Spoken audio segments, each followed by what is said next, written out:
안녕하셨어요. 김명선 목사입니다. 지난 시간에는 말씀에 대해서 이렇게 강해를 했는데 여러분 얼마나 도움이 됐는지 모르겠습니다. 그래서 지난 시간엔 조금 좀 부족했지만은 그래도 이 시간에는 지난 시간에 이어서 말씀의 부록이라고 할까? 그래서 한 편을 더 만들었습니다. 그래서 아무쪼록 이 방송이 듣는 여러분에게 도움이 되고 유익한 방송이 됐으면 참으로 좋겠습니다. 그리고 시작하기 전에 여러분 오른쪽에 있는 구독을 눌러주시고 좋아요를 눌러주시면 이 방송을 하면서 복음이 널리 전파되는데 많이 도움이 될 것 같습니다. 그러니까 어렵더라도 이렇게 좀 구독과 좋아요를 눌러주시고 또 가능하면 이 카톡을 통해서 모든 사람들에게 퍼날라 주셨으면 좋겠습니다. 모든 것이 하나님의 일입니다. 그럼 오늘 지난 시간에 이어서 본문은 같습니다. 그래서 좀 더 애드하는 이렇게 부록으로서의 말씀을 드리도록 하겠습니다. 오늘은요, 왜 칼바르트라고 하는 사람, 여러분 있잖아요.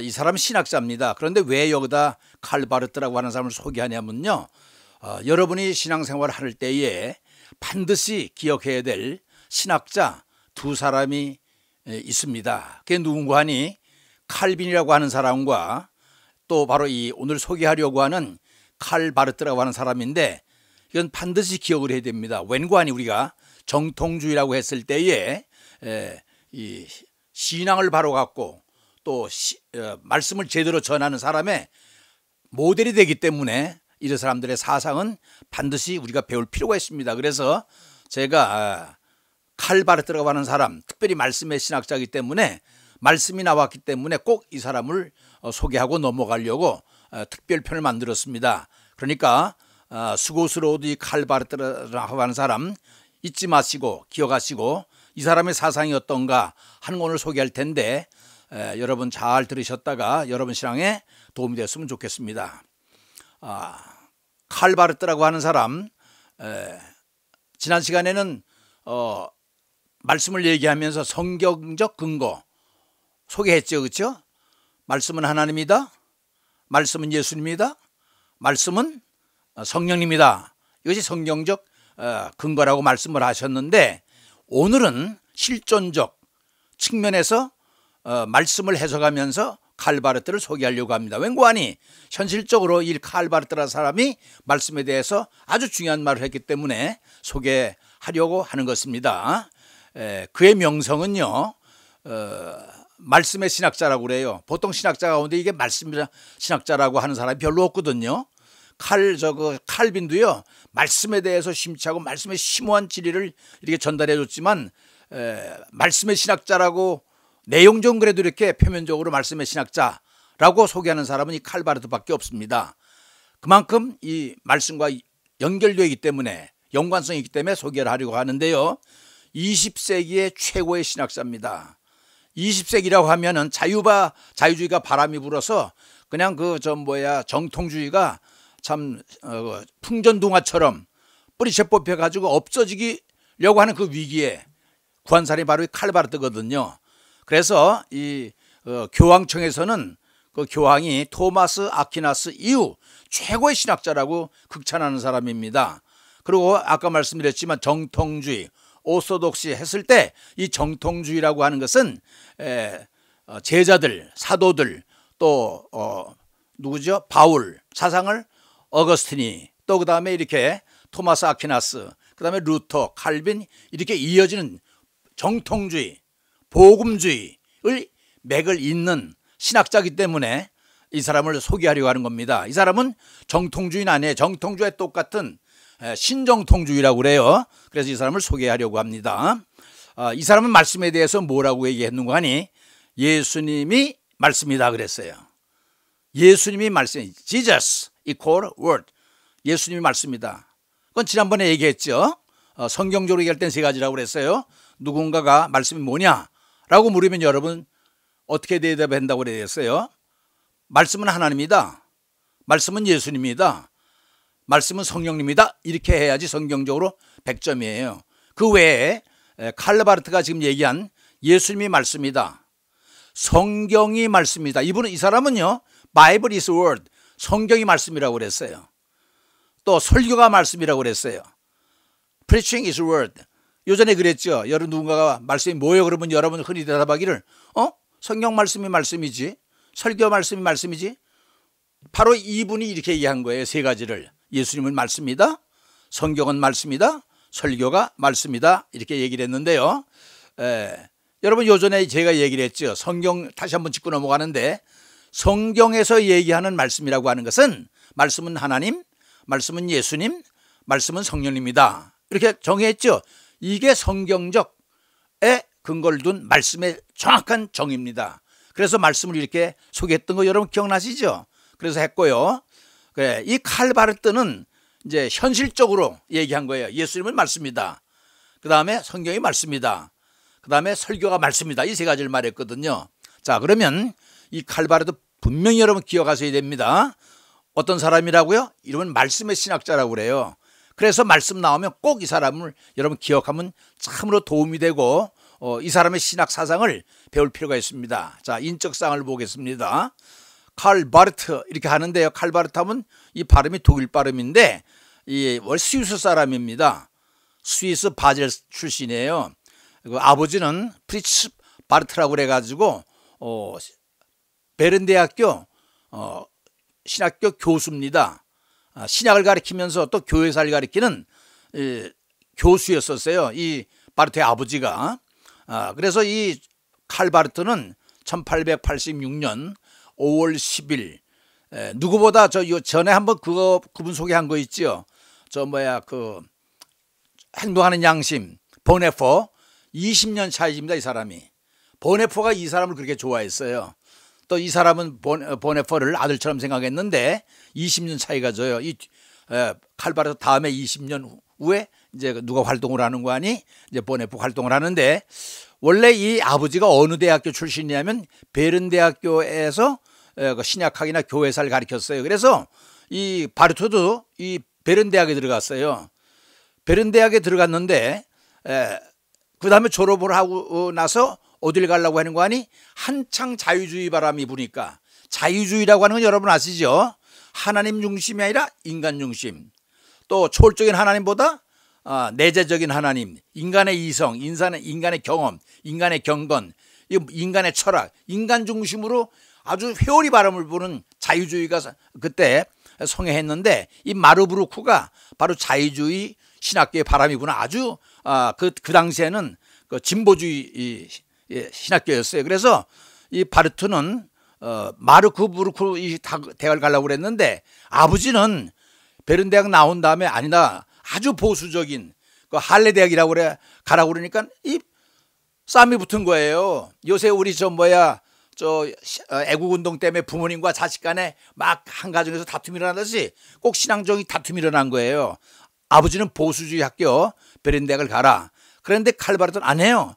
지금 자유주의 바람이 불어서 진보적인 학교 가서 인간이 뭐냐, 인간의 철이 뭐냐, 인간의 감정이 뭐냐, 인간의 이성이 뭐냐, 이런 새 문학을 해야지, 새 신학을 해야지, 뭐 호리답답한 정통주의, 초월주의 하나님 성경, 아이고 그거 아니고 나는 아주 진보된 새로운 신학을 하고 싶어요. 그래서 마르부르크로 가고 싶었는데 아버지는 안 된다.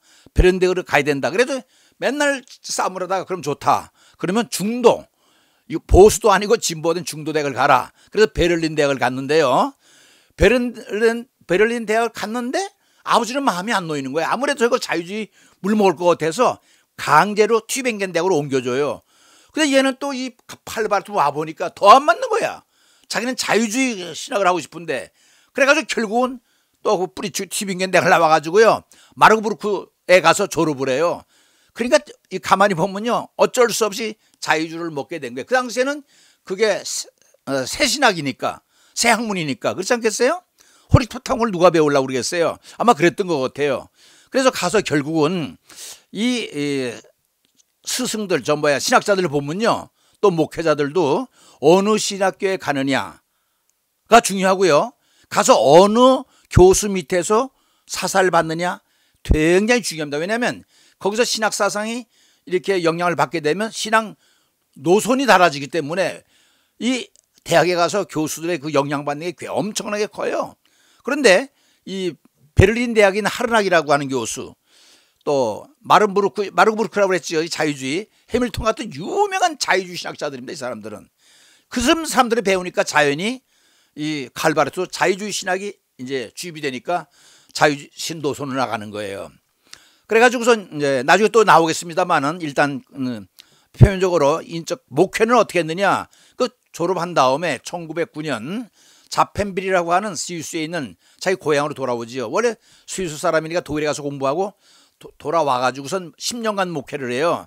1911년서부터 1921년까지. 그래서 이 사람은 원래 목사예요. 시골 목사인데 아주 그냥 유명한, 하루아침에 딱 정말 이렇게 신학자가 유명하게 튀는 목사가 된 것이 신학자가 된 거예요. 그래서 유명한 교수가 돼서 본대학교, 괴팅겐 대학 이런 데서 교수 생활을 했습니다. 그러나 원래 이 사람이 순수한 시골 목회자였어요. 그래서 보면은 8번째 저서는 뭘 썼느냐, 로마서 주석을 썼는데 이 주석이 이 사람의 삶을 변화시킨 겁니다. 1919년이 우리나라에서 3.1운동이 일어나던 해지요. 이 로마서 주석을 써놓고 이 사람이 일약 세계적으로 스타가 됐어요. 신학계에. 아주 아주 갑자기 그냥 유명해진 거예요. 근데 교회 교의학, 여러분 교회 교의학이라고 하면요, 기독교 교리라고 생각하면 돼요. 기독교 교리에 관해서도 13권의 책을 썼는데 많이 썼죠. 사도 바울도 13권의 책을 썼잖아요. 그렇죠? 그만큼 저서를 많이 남겼습니다. 아까 얘기했지만은 신정통주의, 정통주의는 뭐냐면 아까 얘기했죠. 오소독시, 칼빈이라든가 루터라든가 이 정통 보수주의 신학의 맥을 잇는데, 개혁시대, 그 루터가 종교 개혁할 때가 1517년이니까 칼빈이 활동한 그 뒤고 약 4세기 후니까요. 20세기니까 4세기 후에 이 사람이 다시 회복을 하니까 그 정통하고는 좀 다르다 해가지고 신정통주의라고 그래요. 여기에 속한 사람이 보통 4사람을 내고 소개를 했는데, 브루너 같은 사람, 에밀 브루너, 불투만 같은 사람, 폴 틸리 같은 사람, 그 다음에 리버 같은 사람, 이 사람이 신정통주의에 속하는데 그 당시에 아주 최고의 신학자들이었습니다. 세계를 휘어잡는. 여러분 이제 신학계에서 공부한 목사님들이나 신학생은 다 알아요. 브루너, 불투만, 폴 틸리, 리버, 굉장한 사람들이, 기라성 같은 사람들입니다. 특별히 리버는요, 여러분 그 보네포가 자기 고향으로 돌아가서 독립운동 한다고 할 때 가지 말라고 했던 사람이 리버입니다. 잡았던 사람이 리버는 그래도 가서 저 히틀러 암살된 데 가서 활력을 하다가 잡혀 죽죠. 그죠? 가지 말라고 잡았던 사람이 리버예요. anyway. 자, 그다음 별명은 이 사람은 말씀의 신학자. 그래서 소개하는 겁니다. 20세기의 최고의 신학자라고 봐도 틀림이 없어요. 노선은 아까 얘기했죠. 네오 오소독시, 신정통주의다. 즉 칼빈 계열의 사람이지만 보수파 정통주의지만은 4세기의 차이가 있기 때문에 새로 나온 정통주의라고 해서 신정통주의다 이렇게 부릅니다. 그래서 이 사람은 1968년까지 살았어요. 1968년까지 살다가 스위스 바젤 대학 교수로 있다가 이제 죽습니다. 얼마 안 됐죠, 그죠? 100년도 안 됐어요. 인적사건 이 정도 알아두고요. 그 다음에 동향을 한번 보세요.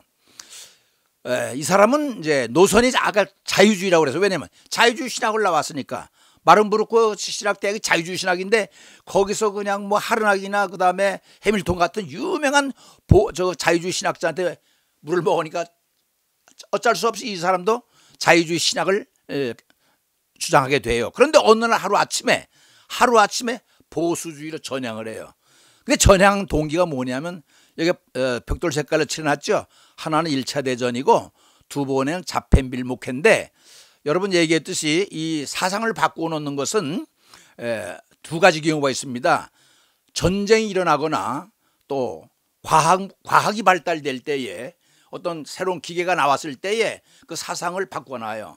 그래서 과학과 전쟁이 사람의 사상을 바꿔놓는데 1차 대전에 이것이 동기가 돼서 이 사람이 이제 그 전향을 하게 되는데, 빌헬름 황제의 93인의 지성인 선언 을 반대했다. 민족계 종교유형 결별선. 이게 무슨 말인가? 이렇게 얘기하면 원래 좀 설명을 해요. 그래서 이거 좀 더 제가 설명을 할게요. 이게 뭔고 하니, 여러분 그 아까 봤지만 독일 황제 카이젤 빌헬름 2세가 전제 1차 대전이 발발하자 전쟁 정책 방어용으로 기독교 유명 신학자들을 설득을 동원을 해요. 여러분 다 알다시피 동양은 그렇지 않지만 서양은 인류사가 발달하면서 동시에 같이 병행해서 발달되는 것이 기독교 사상사입니다. 그렇기 때문에 항상 이 정치 세력이나 권력이나 이런 기독교와 같이 내려가요. 그래서 황제와 교황, 황제와 교황 이 사이가 어떨 때는 적이 되지만 어떨 때는 서로 간섭하고 견제하지만 어떤 때는 또 같이 도와주고 해가지고 이렇게 서양에는 그래요. 왜? 기독교 역사가 오래 있었으니까. 그러니까 권력자들이나 그다음에 기득권을 가진 사람들은 반드시 이 기독교를 이용을 해요. 그래 자기의 기득권과 참 정치 세력을 위해서 그 기독교인들을 끌어들여요. 그래서 이제 방어용어 쓰거나 이제 자기 기반을 그게 튼튼하게 하는데 신학자들을 동원했을 때에 신학자가 몇 명이 동원이 되는 거 아니? 93명 지성인의 선언서라고 하는 그걸 만드는데 이걸 누가 만들었냐 하면 이 바르트의 선생님 하르낙이 기초해가지고 헤르만이 주창을 해서 제베르크, 라데 이런 교수들 중심해서 93사람이 이 지성인의 선언서를 발표하면서 이 정치적 뒷받침을 해주는 거예요. 그러니까 자유주의 신학자들이 지지성명하는 걸 보고 충격을 누가 받았냐면 바르트가 배운 거예요. 충격을 받은 거예요.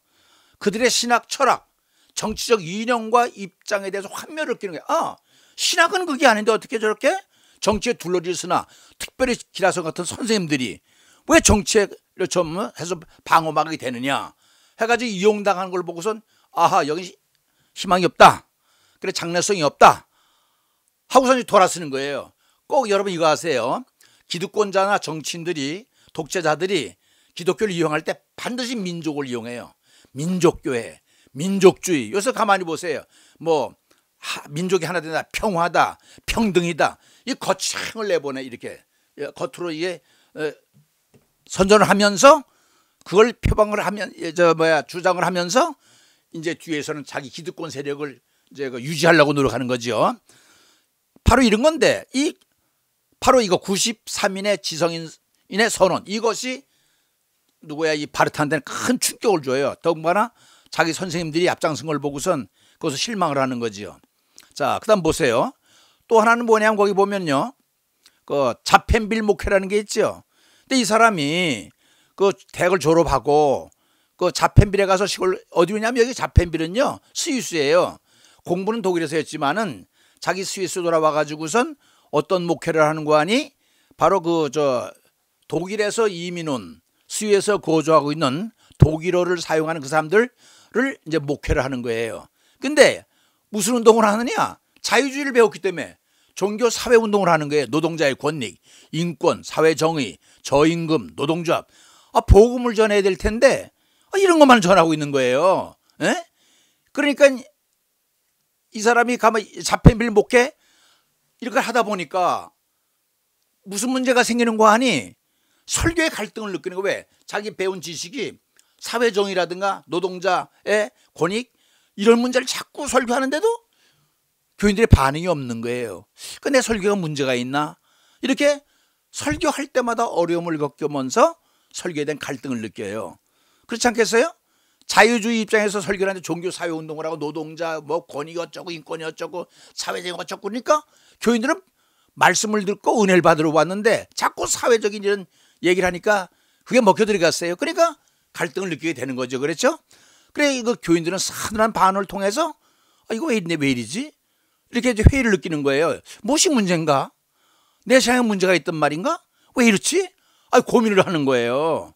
고민도 안 되겠어요. 그렇죠? 서양교의 갈등 이런 두 가지 요인 때문에 아까는 선생님들에 대한 배신감이랄까 실망감 때문에 그랬고 하나는 자기 목회에 대한 갈등 때문에 그랬는데 세 번째를 보세요. 세 번째 전향 영향이라고 그랬죠. 결정적으로 그것이 아까 1차 대전과 자펜빌 목회가 기반이 됐지만은 결정적으로 이 사람들이 직접 영향을 준 게 있어요. 뭐냐면 책을 많이 읽는데 킬케로우 알죠 여러분? 실존주의 철학자. 오버비크 철학자거든요.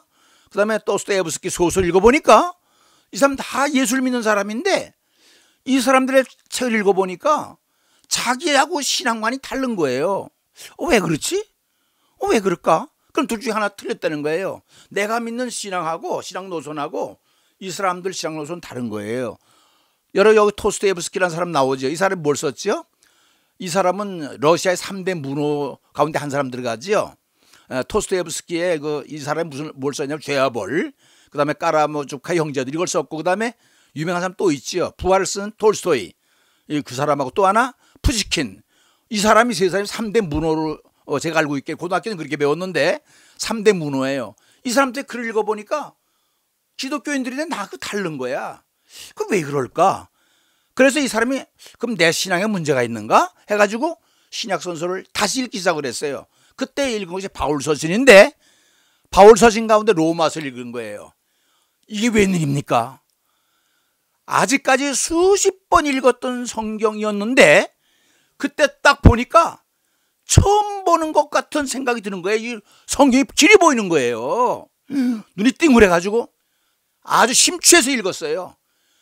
그래가지고서는 이게 무슨 말인가 하니, 노란 안경을 끼면 노랗게 세상이 노랗게 보이고 파란 안경을 끼면 세상이 파랗게 보이고, 그죠? 까만 안경을 끼면 까맣게 보이듯이 이 가치관, 퍼스펙티브, 이 보는 관점이 다르니까 확 틀려버리면서 내가 자기가 문제 있다는 걸 발견한 거예요. 그래서 이 사람의 그 로마서를 통해서, 여러분 분명히 아세요.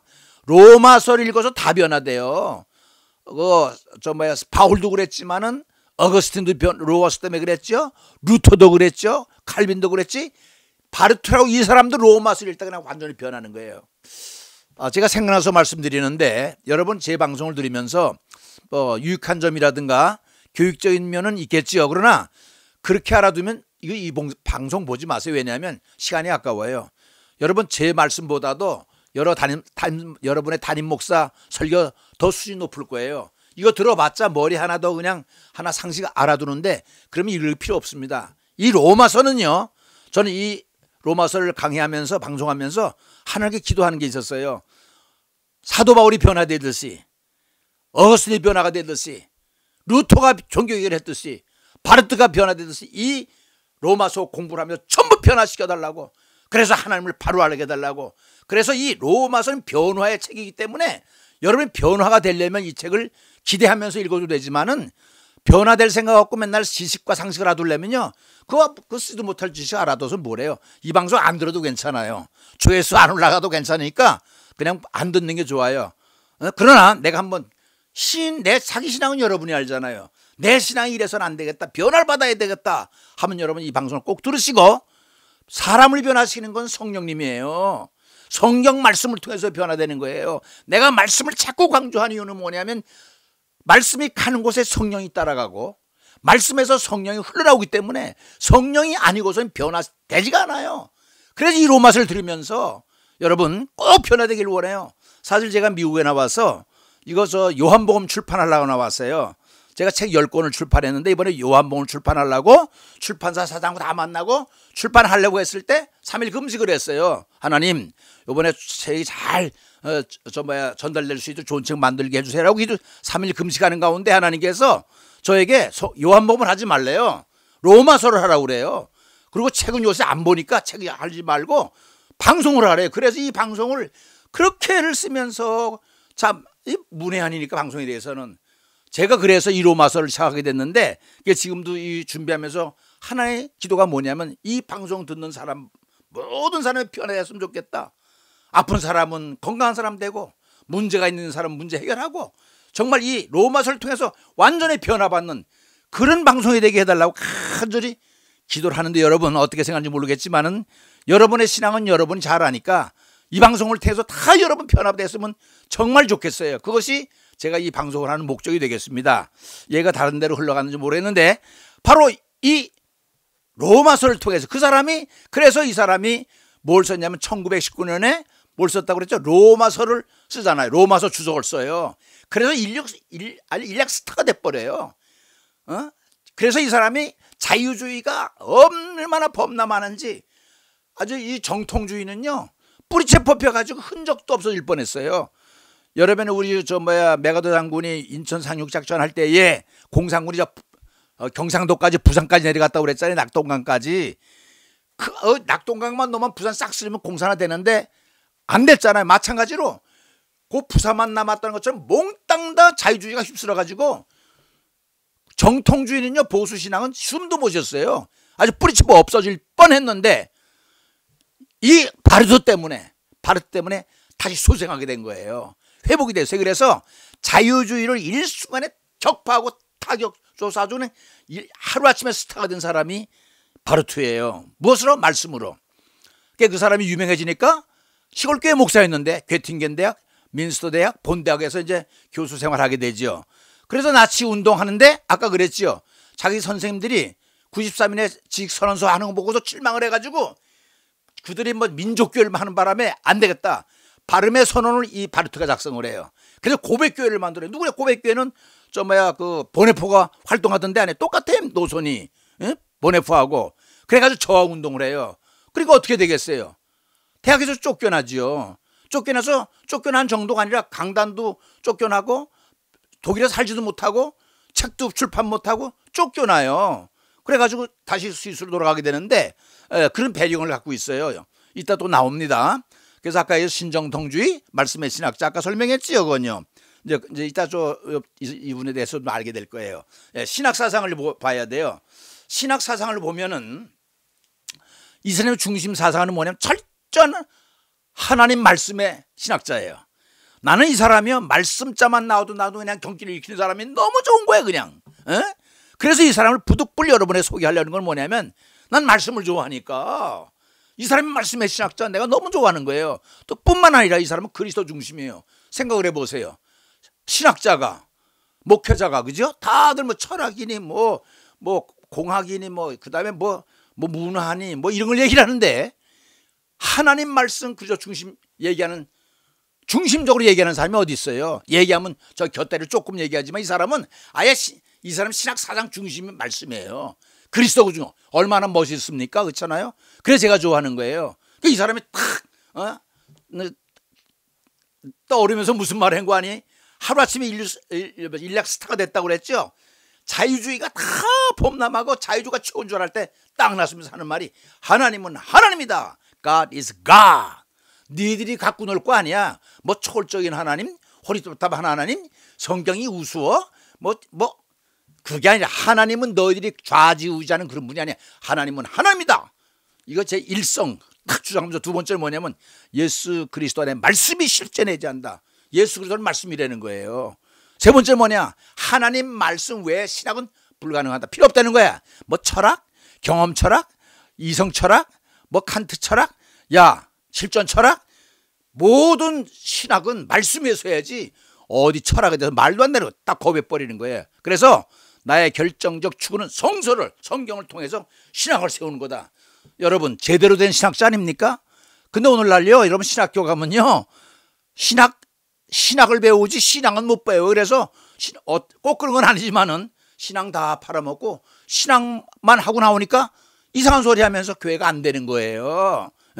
말씀을 배워야 되는데 말씀을 뒤로 제쳐놓고 철학이니 신학이니 구약이니 언어니 그다음에 상담학이니 교육학이니 물론 다 중요하지만은 성경을 집중적으로 배워야 되는데 신학교에서 그걸 안 해요. 그게 문제입니다. 그래서 이 사람이 답답하니까 나의 결정적 추구는 성경을 통해서 신학을 세우는 것이다.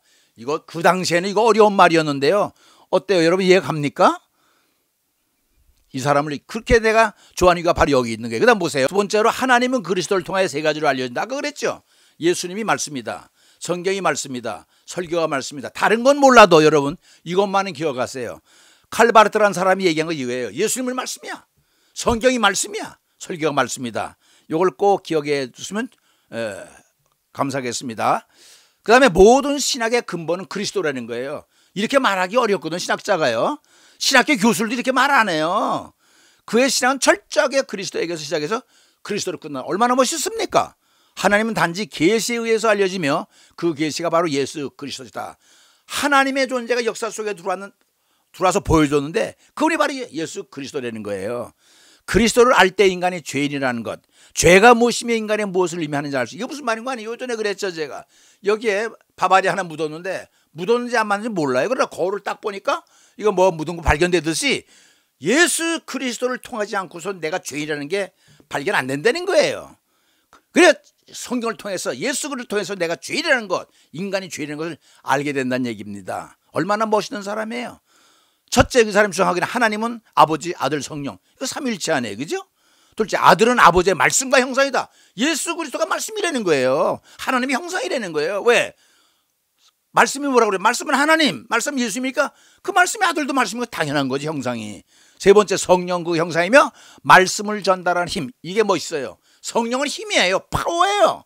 성령은 어디서 나와요? 말씀 속에서 성령이 흘러나와요. 말씀이 가는 곳에 성령님이 가요. 이게 굉장히 중요합니다, 여러분. 꼭 기억하시길 바라고요.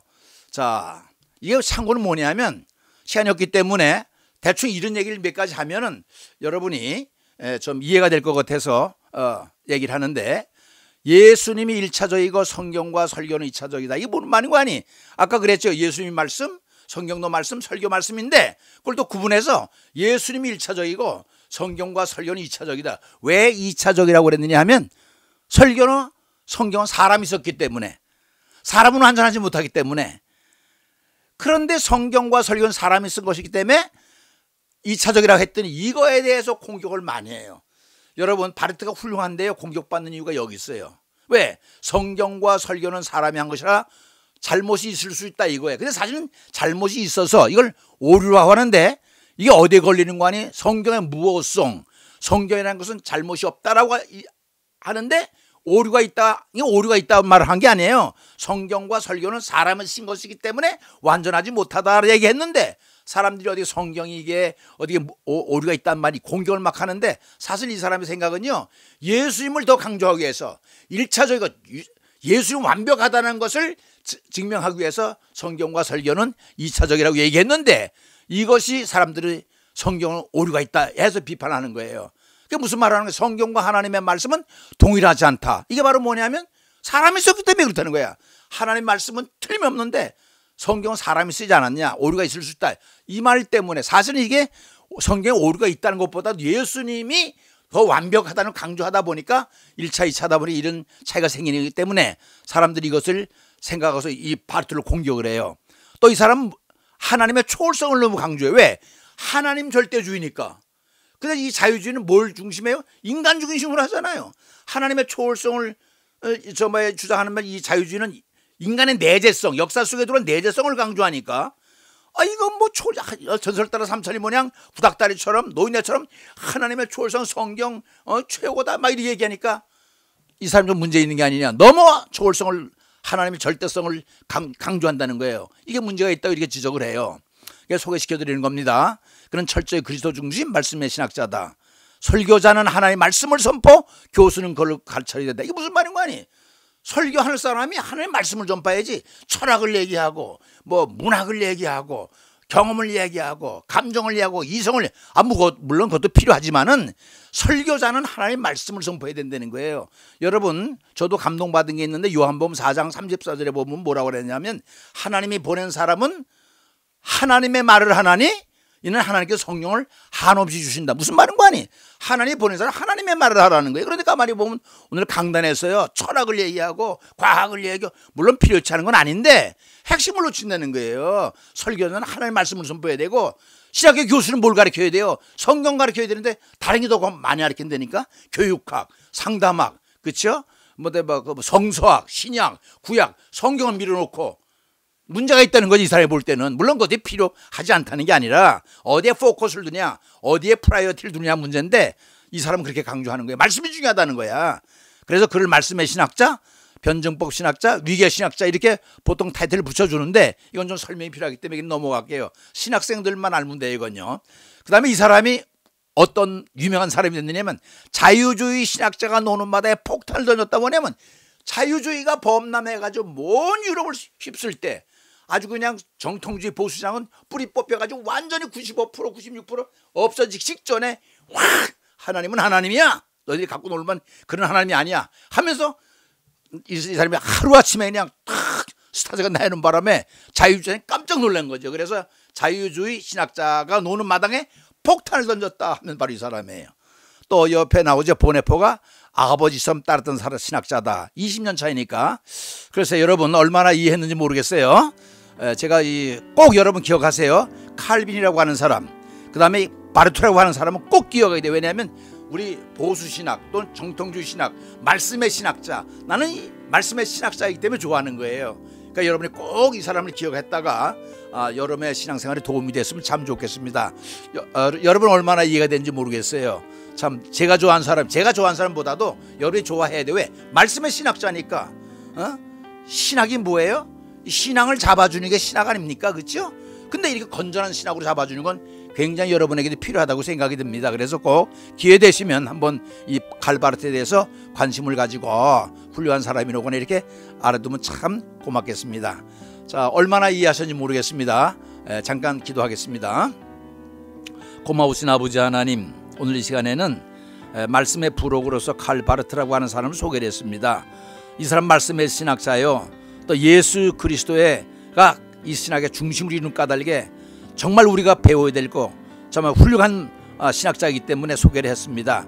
아무쪼록 우리의 신앙이 건전한 신학 위에 토대를 쌓아야 되는데, 이 말씀의 신학자 같은 사람의 사상 위에 우리의 신앙을 쌓을 수 있도록 은혜를 베풀어 주셔서 이단 사설, 쓸데없는 이론과 학문과 교리가 들어와도 이런 흔들리지 않는 신학을 구축함으로 인해서 흔들리지 않도록 도와주시고, 항상 말씀의 뿌리를 두는, 말씀 속에는 성령이 있고 말씀에는 성령이 흘러나오기 때문에 우리 이것을 생명처럼 귀히 알고 이 복음이 얼마나 중요한가, 말씀이 얼마나 중요한 걸 알면서 우리가 신앙생활을 아주 건전하게 해나갈 수 있도록 도와주셨기를 간절히 원합니다. 아무쪼록 이 로마서를 통해서 듣는 사람 전하는 사람 다 변화를 받아서 하나님이 원하는 대로 하나님의 말씀대로 사는 우리가 돼서 신앙이 변화되는 놀라운 역사를, 초대교회 그 성령의 역사를 통해서 변화되듯이 우리가 다 변화될 수 있도록 도와주옵소서. 루터도 변화됐잖아요. 어거스틴 로마서도 변화됐잖아요. 칼바르트도 변화되었잖아요. 우리도 변화되어야 될 줄로 믿습니다. 하나의 상식으로만, 지식으로만, 교육적으로만 우리 머릿속에 접어두지 말게 하시고, 이 말씀이 나에게 영의 양식이 되고 삶의 표준이 되어서 우리가 말씀을 붙잡고 사는 건전하고 정말로 성령의 역사하는 뜨거운 신앙을 가지고 하늘에게 영광 돌리는, 그래서 우리의 소명이 무엇이며 삶이 무엇인 줄 알고 이 시대가 요구하는 말을 우리가 충분히 감당할 수 있는 힘을 이 말씀을 통해서 얻을 수 있도록 도와주시옵소서. 간절히 소원하옵고 존귀하신 예수 그리스도의 이름으로 간구했사옵나이다. 아멘.